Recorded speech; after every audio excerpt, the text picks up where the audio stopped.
Okay, we'll start recording. Welcome back to another episode of Ditch Your Dorm podcast. This is Alex with Jove, and today I have a very special guest, Anya, who is going into her junior year, making her a vet in the process of going through renting at NYU and in New York, to share her experience about what it was like renting at NYU as she was looking for an apartment in her freshman and sophomore year. So with that, Anya, thank you so much for joining us today. Yeah, of course. Thank you for having me. So Anya, I'm really interested in getting your feedback. We haven't interviewed too many students in the New York area. I know it's a little different than most cities. So why don't we start off, give us a background of who you are and your experience so far renting near NYU. Yeah, so I'm going to be a junior at NYU, and my freshman year, I lived in the dorms at NYU, and I had been planning on doing that again sophomore year, but our friends were moving out of an apartment in the city, and they kind of brought up to us that we could take over their lease if we wanted to. And we didn't really consider it. And then, as we talked about it a little bit more, we were like, well, we'd kind of rather live in an apartment than a dorm again, just because you have more freedom, and it's just nice not to have an RA that you have to go back to and stuff. So we ended up signing the lease, and we moved into that apartment on June 1st of 2019. And then the lease was meant to go through May 31st, and it did, but because of COVID, we ended up moving out in March. And we finished paying the lease through May, and then we were planning on re-signing, which we didn't do, just because we had no idea what was going to happen with the virus and with NYU and stuff.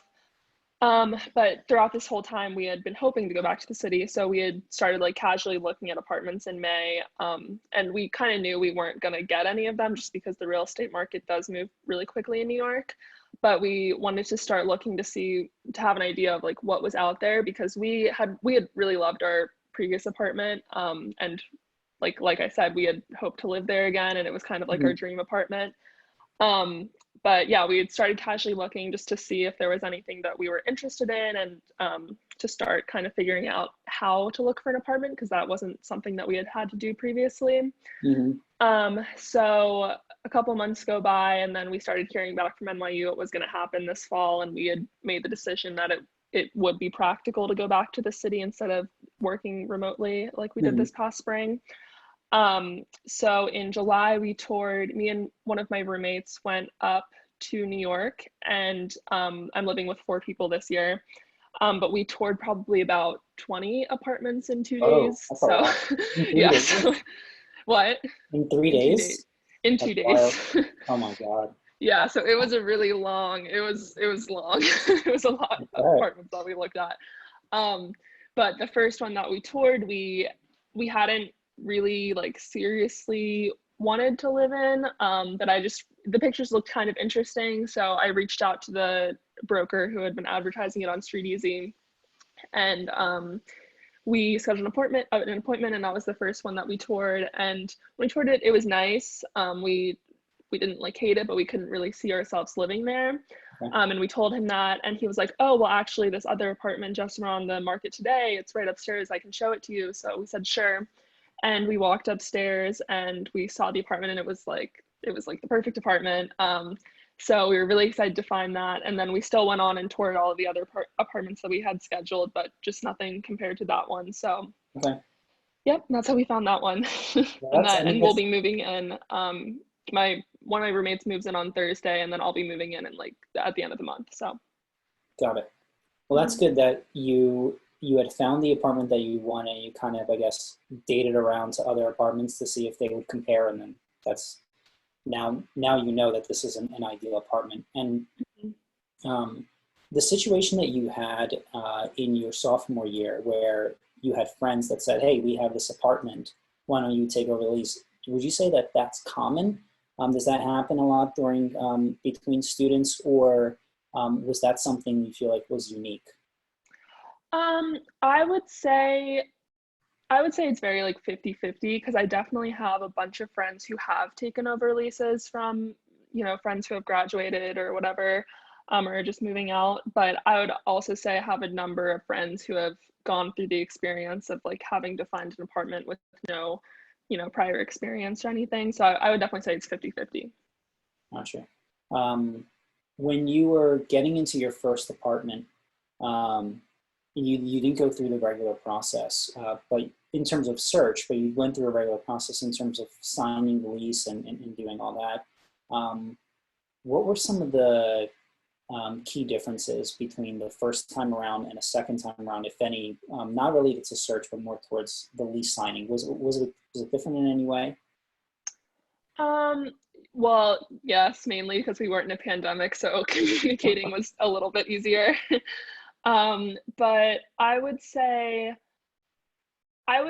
when you're signing, because in my first apartment, there were 6 of us living there. And like I said, there's 4 of us in this apartment. So I would say when you're signing with a lot of people, just communicating between that many people can be difficult. And something that, so in our first apartment, that was the first time that all of us had lived together. So and most of us have guarantors, so there was like a little worry between the guarantors, like does everyone understand the expectation that everyone has to pay their rent every month or else that responsibility falls on the rest of us and stuff. So we were kind of going through like a getting to know you process between like our parents and stuff while also signing the lease. And I would say the first time around, I mean, we definitely read the lease and the contract pretty thoroughly. Like my mom's a lawyer, so she's she's really on that. But I would say this time around we just knew more, like we understood the language a little bit more and we knew what to look for and what was kind of more of a red flag if it was written oddly, like what things that we had to bring up to our broker before we signed the lease. And also just like timing, because one of our roommates is new to, so people that I'm living with, 2 of them I lived with last year and then 1 I haven't lived with before. And I don't think she really understood how quickly the market moved when we first started talking about signing the lease for the apartment. So it was a little tricky, like just coordinating between all of us and like doing everything in a timely manner. But yeah, I would say those are the only differences. Got it. And you mentioned the word guarantors. For some of the people listening in and this being their first time, what is a guarantor? Yeah, so from my understanding, a guarantor is someone who co-signs the lease with you if you're not financially able to sign by yourself. Because I don't know if it's the same in other cities or states, but I know in New York, to sign a lease, you have to make about like 40 to 45 times the rent in some cases, which for most college students isn't really practical. So a guarantor will just ensure to the management company that you're able to pay the rent every single month. Got it. Great answer. That was super crisp. Yeah, that's exactly what it is. And you mentioned that the market in New York moves really quickly. How far in advance would you suggest for students to start looking for an apartment, and what are the kind of things that they should consider in that initial search?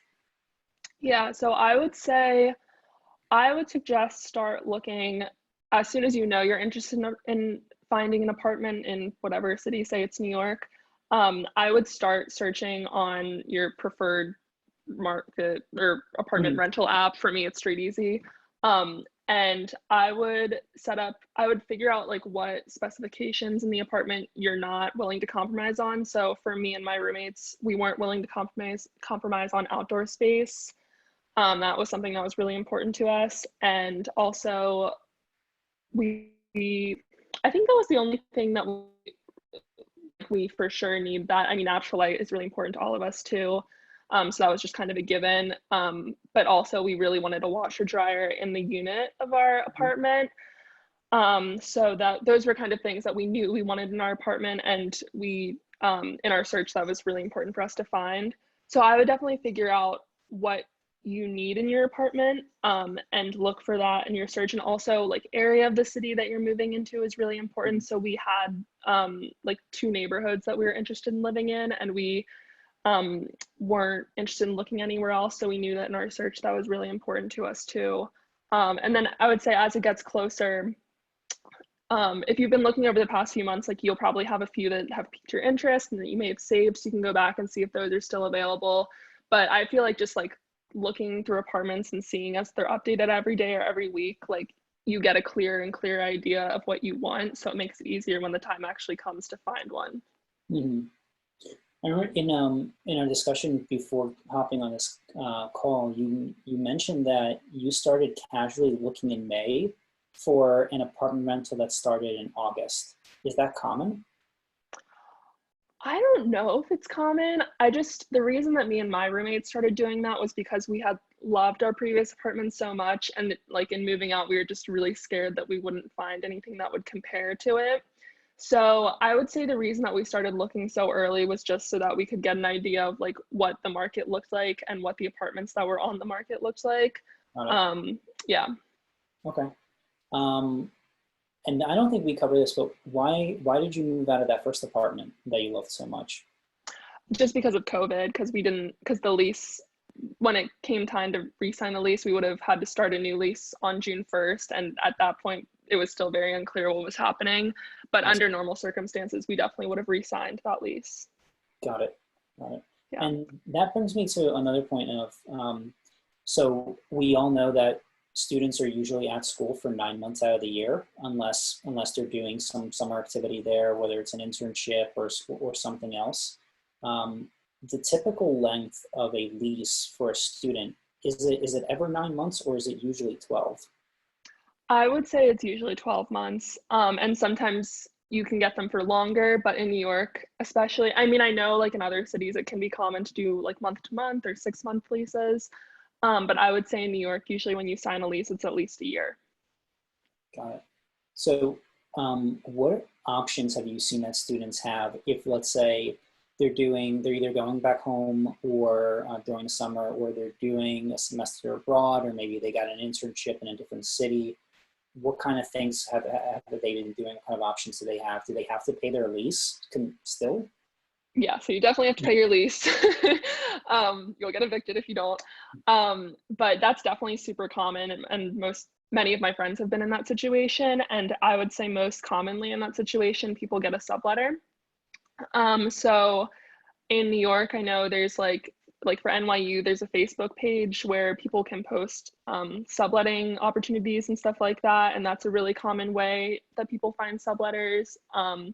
In my friends, I've never had a subletter, but in my friends' cases who have, a lot of them are in sororities. So there's like a whole different kind of network where people are looking for internships to come to the city and looking for people to sublet and stuff. So that's definitely another good resource that I know a lot of my friends have benefited from. And in your experience with people doing subletting, is this something that's common and something that students will usually talk to their landlord about? Is it usually accepted in the lease? Is it not? How does that kind of happen? Yeah, so I would say in my experience, most people definitely sublet under the table, which means that they're not dealing with the management company at all, and it's just the renter who is looking for someone to fill their spot in the apartment for whatever length of time, and those are the only two people dealing with it. So the subletter would then be paying the renter for their portion of the rent. I personally would never do that, just because I think that that's a huge liability, and unless you really, really trust the person, you can never be 100% sure that they'll follow through on the promise to pay the rent. But sorry, what was the question? I think you're nailing it. It's the like what are the common forms that people, what are the common avenues that people take to sublet, and like what are some of the issues, especially you mentioned that it's under the table. What are some of the risks and issues of doing it under the table like that? Yeah, no. So I would definitely say, just like from a liability standpoint, that's definitely one of the biggest issues. I don't think any of my friends have ever had an issue with a subletter not paying them if they do it under the table. I also have had friends that have done it through the management company, which I think the main reason that people don't do that is because sometimes they'll like jack up the price a little bit. And I think for one of my friends, she had to pay like over $1,000 or something just to like create the new contract. I wasn't really sure, but it definitely is a little bit more money to do it through the management company. And so that's why people choose not to do it. So I would just say, if you're doing it under the table, make sure that you trust the person who's subletting from you, because if you're doing it under the table, they're really not liable for it. And it's your character who is responsible for their portion of the lease. Absolutely. That's definitely something that students should take into account. And I want to circle back to, you mentioned this a little bit, but I want you to elaborate on this point of reading the lease and kind of your personal experience from your first apartment and now going into your second apartment, how you approach the lease signing process and the things that you made sure to ask for and get clarity on. Yeah, so in signing the lease for our first apartment, I don't particularly remember any issues that stuck out to me. In our signing the lease for our second apartment, that definitely wasn't the case, and we had a lot that we wanted to follow up on, because in my experience for this second apartment, it seemed like it was a general lease that the management company kind of sent out for all their buildings, so it wasn't necessarily specific to the building that I was living in.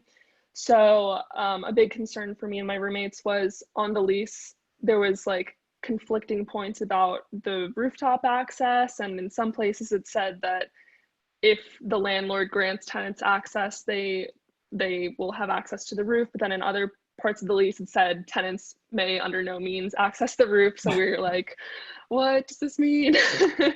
And when we toured the apartment, the broker had promised that we would get a washer and the dryer in the unit, which wasn't currently there. They were gonna install it for us, and also they were gonna renovate the kitchen entirely, which was really appealing to us when we decided to get the apartment. But there was nothing in the lease promising that, so that was just something that we wanted to ensure that we would get, and we wanted to have that in writings, because we had an experience in our last apartment where we were promised some things that we never got. So we just wanted to make sure that, like, if for some reason this wasn't followed through with, that we would have like basis for our argument. So we definitely made sure that he ended up sending us riders that we added to the lease, and that ensured that we would get like the washer and dryer and the kitchen renovation. So that's great. Definitely read your lease and make sure that you understand what's in there. And if there's questions, it's okay to amend the lease. It's okay to amend the contract. You can ask for things that aren't in there. It's the same thing as coming to an agreement with one of your friends. You just have to state what you want, they state what they want, and then you collaborate through it and come up with an agreement that suits both. Yeah, definitely. And I would say, like, in these times of COVID, communication can definitely be really difficult. And in trying to get these amendments to the lease, we had to really like be persistent with our broker, because he would like something that he would do a lot is we would send him an email, and then he would end up calling us and be like, no, I can ensure that you're getting this. And I was like, we'd just be like, we really want this in writing, not right. Trust him. We just wanted to be sure that like what he was promising us would actually be received. So don't be afraid to like be persistent with the person that you're communicating with, because at the end of the day, like, it is their job to help you get this apartment as like easily and as possible. So yeah. Yeah, that's a good point. You mentioned the broker, and you've also mentioned a property management company. Can you explain the differences between the two and when each is involved? Yeah, so I'm still not 100% sure on this, but from my understanding, I guess we didn't go into finding apartments with the intention of having a broker, but in touring apartments, all of the people who showed it to us were brokers. So I guess the broker is the person who will initially introduce you to the apartment, and then once you sign the lease, the broker is taken out of the equation and you're just in communication with the property management company.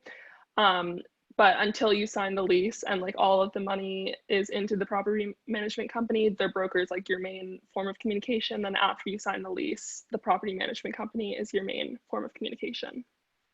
Got it. Yeah, that's perfect. And that makes sense. And so when you have when you're in lease and you have some maintenance requests or you have a problem, who is it that you're usually reaching out to? The broker. And then he talks to the management company and then gets back to us. So it can be a long process just because there's a lot of people going through other people, but yeah. Gotcha.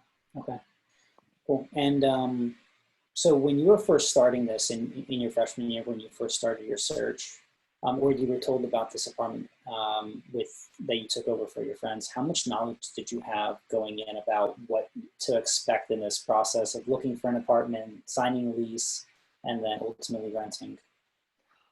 Yeah, I had absolutely no knowledge of how to find an apartment going into sophomore year, which is why I was planning on living in a dorm sophomore year, just because it was the easiest option, it seemed like, and everything was kind of being handed to me. But in getting like essentially given an apartment to inherit from our friends, it made the process a lot easier. But I'm sure like if you've never lived in an apartment before and you're starting from scratch, it can be very overwhelming. I feel like it would probably be because it was already overwhelming for us and we didn't even have to go through the process of like really looking for an apartment like we did this time. But I would say my experience living in the first apartment really set us up for success in finding an apartment this time, just because we knew exactly like what we wanted and we like knew the questions that we needed to ask and stuff. Got it. What are some of the main takeaways that or pieces of advice that you would want to leave if anyone listen to this whole podcast? What are like the main pieces of information that they should take away with this? Yeah, I would say, like I said, just be very clear on the things that you're not willing to compromise in finding an apartment, and just be very clear on what you want in an apartment, because I think sometimes, not that things are being falsely advertised, but I think things can seem a lot better than they are, or like not the whole truth is really given to people who are looking to rent. So just like make sure that you have like we said, like read the contract, make sure everything that needs to be in there is in there. Make sure you're really clear on the language, like if there's conflicting things in the contract, clarify why they're conflicting and what that means. I'm trying to think what else. Yeah, I would just say just like know what you're looking for and be persistent and be very clear in what you want. Perfect. There is one other point that I wanted to touch on. In terms of finding roommates and compatibility, in the first apartment, you had 5 other roommates, which is a lot. It seems like a lot. In this one, you're going to have 4. What kind of advice would you give in terms of finding roommates and then also managing those relationships? Yeah, so in my first apartment, there was 6 bedrooms, so 6 different people living in the apartment.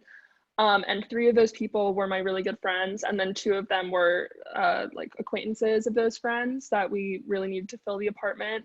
So it was just like a whole mix of people coming together, some of whom didn't really know each other. And we definitely had some issues along the way. And I would say the best way that we could have avoided those issues was just better communication, because I think at certain points we just assumed that the other person understood our point of view, especially when it came to like paying certain bills, because for NYU our winter break is really long, so some of us were living in the apartment throughout winter break and some people were home. So there was like a whole thing with paying the utility bill because some people weren't there, and it was a whole thing. So I would just be very clear on like what the expectations are from each roommate, and establish like rules for the apartment, especially in regards to cleaning. That's something that's really important because some people don't want to clean, some people want the space to be spotless. So just establish really clear rules on that. And then I would say, in regards to our new apartment, the people I'm living with, 2 of my previous roommates, and then one of my friends who I haven't lived with before. But I think that we'll be more successful in like maintaining like positive relationships in this apartment, because first of all, the 2 people from my last apartment that I'm living with, we like lived really well together. Nice. And yeah, but that was because we communicated really well with each other, and we just like knew what the other people expected from us. So I think we'll carry that into this apartment, and it'll it'll definitely set us up for success in having positive relationships with each other. I think that's super important. And I mean, ultimately, when you're living with someone, you're seeing that person every day. And at a time where, granted, like, you know, you're in college and you're going to have fun, but you are focusing on your school studies. And if you're living in a situation where you might be the neat freak and, you know, your other roommates are messy, that's going to cause a huge distraction. You mentioned putting in rules, would you suggest any approaches to how to establish rules in an apartment? Would it be like listed out on a piece of paper or just spoken, or how did you all do it?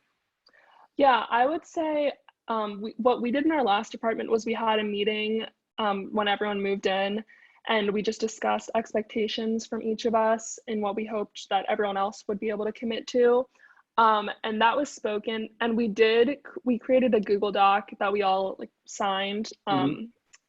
I would say the written aspect, at least for us, was a little bit too formal, and I think that it created a weird kind of tension between all of us. So I feel like in some cases just spoken can be fine. Maybe if you don't know the other people, because we didn't know each other super well, but we all had like somewhat of a friendship between us. I would say maybe if you don't know your roommates, then a written agreement would be a better idea.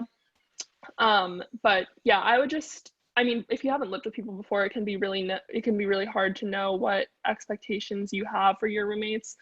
But I would just say if you can try and figure out what those expectations are before, that will be really helpful.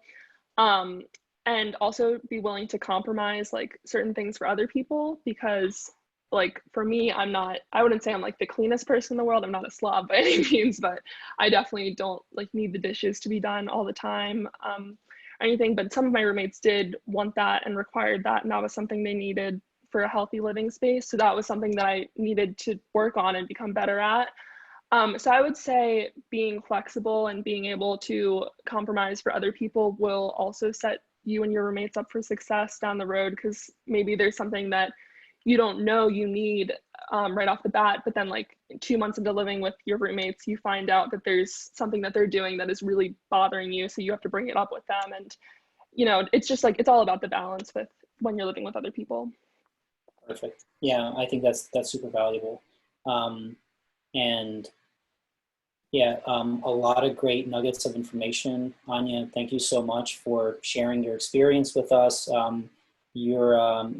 The experiences that you've had so far, I think, have set you up for success in your junior year. So I wish you well going into this next junior year. And thank you so much for sharing with us. Of course, I hope I helped. You definitely have. Thank you. All right, I'm going to stop recording.